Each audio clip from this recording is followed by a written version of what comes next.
Senhor presidente, senhores deputados, senhoras deputadas,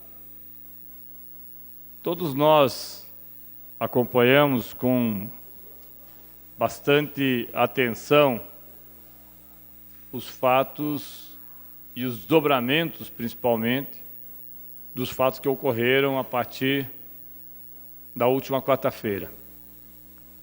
Obviamente que, primeiro, a possibilidade, deputado Maurício Requião, da nomeação do ex-presidente Lula para a Casa Civil, que gerou uma série de controvérsias.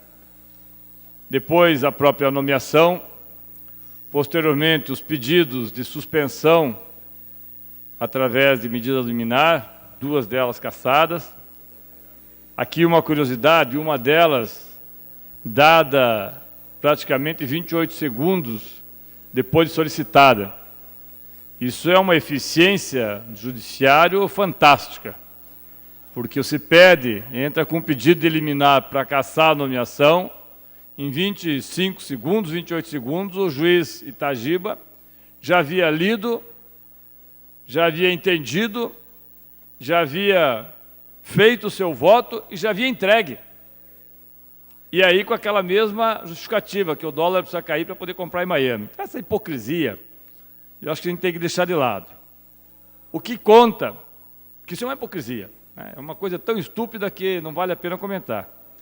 Mas o que conta é que, a partir destes fatos, nós tivemos uma sucessão de outros que, lamentavelmente, nos colocam hoje num estado extremamente delicado, no momento da vida nacional extremamente delicado, e com algumas situações que, além de nos deixarem perplexos, e eu não estou falando de nós do Partido dos Trabalhadores, estou falando de todos nós que fazemos política,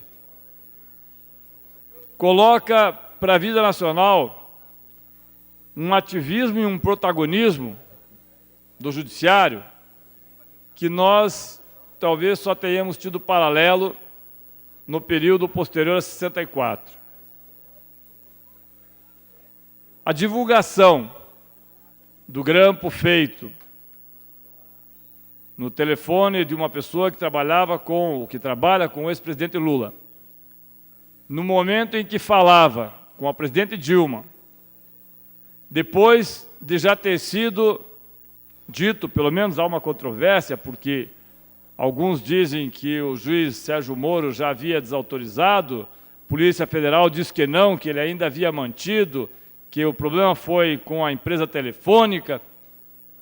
Mas quando chegou a presidente, e aí dizem que o ministro Janot, aliás, o ministro não, o procurador-geral Janot, falou que sabia, mas que havia sido informado que era genérico, que estas conversas eram conversas genéricas com uma pessoa que tinha foro, mas jamais imaginou que fosse a presidência da República, ou seja, é um jogo de empurra. Mas o que eu acho um absurdo, e eu não sou advogado, já falei várias vezes aqui, é como que um juiz, com a experiência que tem, o juiz Sérgio Moro, não percebe que conversas pessoais, eu não estou falando nem da gravação feita com a presidente Dilma, porque há uma controvérsia se poderia ou não poderia, se ela foi gravada porque estava falando com um terceiro, que este sim era investigado, no caso, o senhor Luiz Inácio. Mas não percebe que a Lei de Interpretação Telefônica, a Lei 92/96, de 1996, obriga, ela não pressupõe e não dá o direito de opção, ela obriga o sigilo daquelas matérias, principalmente, que não tiverem absolutamente nada a ver com a investigação. E aí eu pergunto aos senhores, o que tem a ver com a investigação da Lava Jato a conversa que tem a dona Marisa com seu filho? O que tem a ver a conversa de Luiz Inácio com os seus advogados que foram grampeados de uma forma absolutamente ilegal? A OAB faz ouvidos de mercador. A OAB do Paraná, que diz que quer o impeachment da presidente Dilma, não tem a coragem de dizer que quer o mesmo do governador Carlos Alberto, que está sendo está sendo acusado de ter cometido o mesmo tipo de ilícito. A OAB do Paraná é vesga, só olha para um lado, a não ser quando é para vir aqui e pressionar deputados para aprovar, como nós aprovamos, mudança no APV. Aí vale tudo. Ou, deputado Nelson Justus, Vossa Excelência sabe, e falou várias vezes, quando a OAB veio aqui, e não só pediu, mas exigiu que nós fizéssemos uma lei da ficha limpa, nós apoiamos a OAB, continuamos apoiando a OAB, mas queremos que a OAB também seja exatamente aquilo que os seus advogados dizem que ela tem que ser, imparcial. A OAB não pode ser um espaço de política partidária. A OAB não pode ser um espaço de agradar alguns advogados porque são advogados da ativa, que depois vão receber 50 milhões de reais do Estado e vão manter o colégio eleitoral, tanto a nacional como a estadual. Mas esse é um problema da OAB, que parece que não vê problema nenhum dos advogados serem grampeados pelo juiz Sérgio Moro. Nenhum.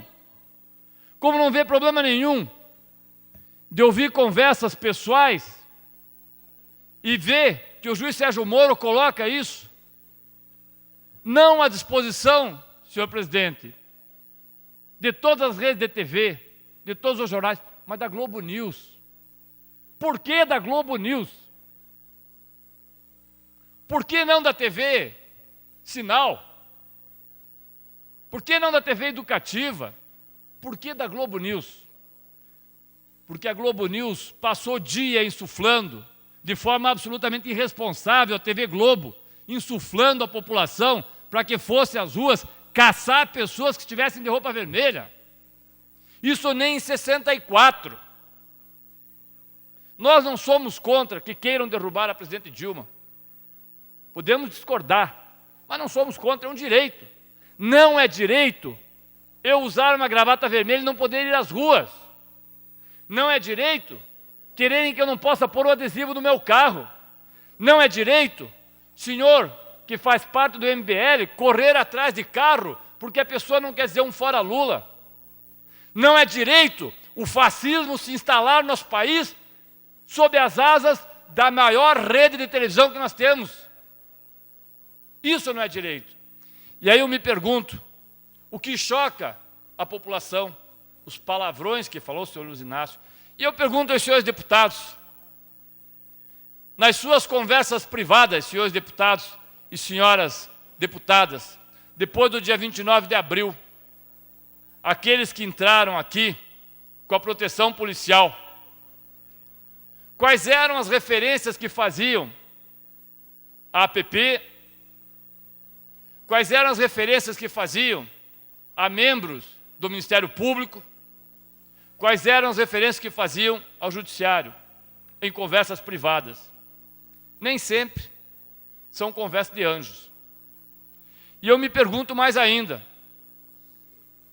se um deputado ligar para uma pessoa de sua confiança e falar de uma relação pessoal, seja ela qual for, ou, por hipótese, de uma relação que o seu filho tenha tido com alguém e que esteja enfrentando um problema pessoal, e isso vier a público, como ele irá se sentir?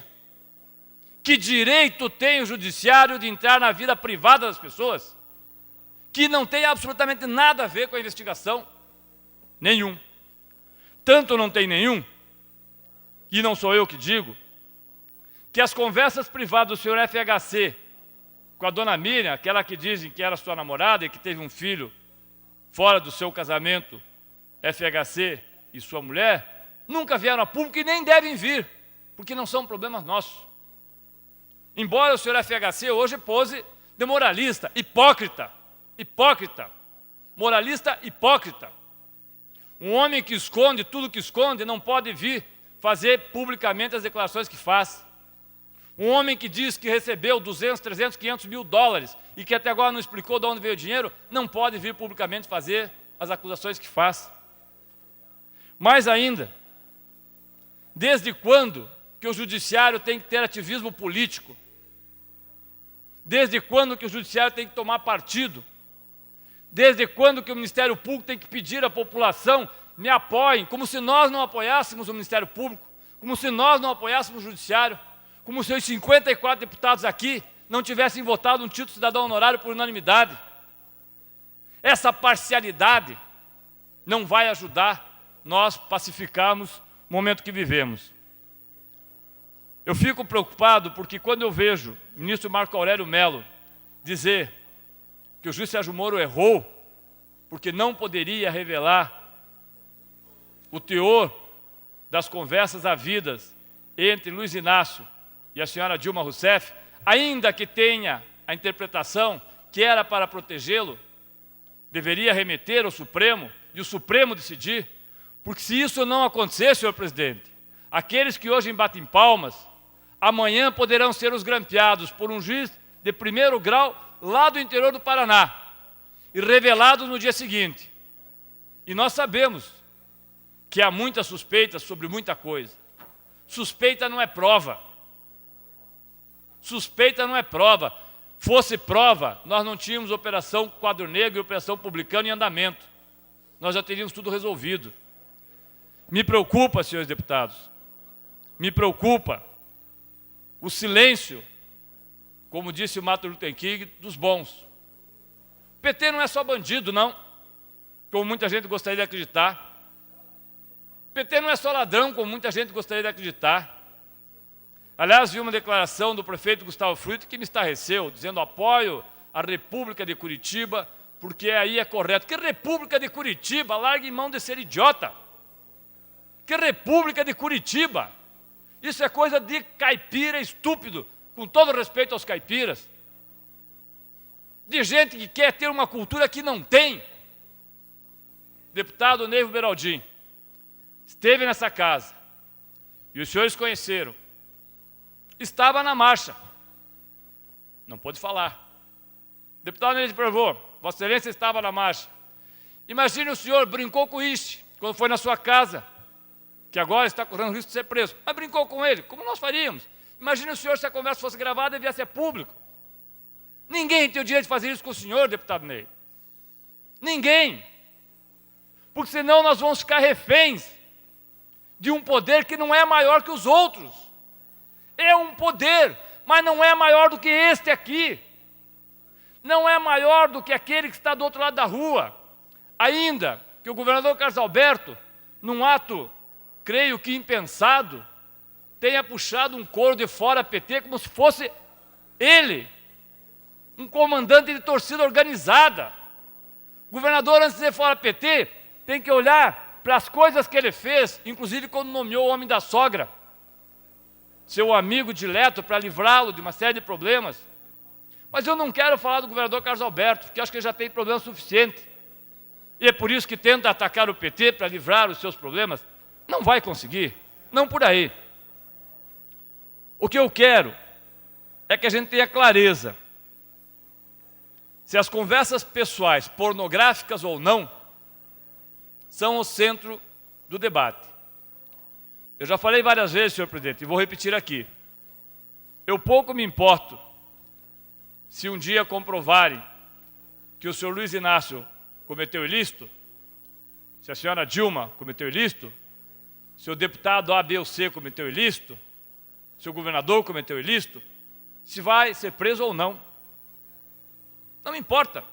Me importa é que nós façamos a defesa do Estado de Direito democrático. Eu não posso deixar um país para os meus filhos e para os meus netos, onde as pessoas se sintam tolhidas de fazer comentários, porque uma massa está nas ruas dizendo que nós não podemos fazer, que nós não podemos passar aqui em frente à Justiça Federal, porque o Ministério Público produz ativismo político. Não é correto. Não é correto. Não dá para nós nos escondermos atrás dos nomes de pessoas. Está errado. E nós vamos pagar um preço muito alto, porque a mesma onda que é favorável para alguns, num determinado momento, será a onda que poderá derrubá-los mais à frente. Eu faço um apelo. Acho que o momento é delicado. Não sei o que vai acontecer. Não sei se vão prender o ex-presidente, se vai conseguir ser nomeado ministro, se vai ter um habeas corpus preventivo, não sei. não tenho bola de cristal para saber. O que eu sei, deputado Maurício, é que se nós não colocarmos um mínimo de bom senso, nós vamos ter muitos problemas. Os fascistas que vão lá na frente do PT, numa Pajero, dizer que vão queimar o PT, que vão de madrugada, covardes, na frente da CUT, ameaçar quem está lá, são os mesmos fascistas de 64. Talvez se julguem modernos, mas são fascistas. E o fascismo tem que ser derrotado, inclusive com o apoio dessa casa. Por isso, senhor presidente, senhores deputados, nós precisamos de bom senso. Obrigado, senhor presidente.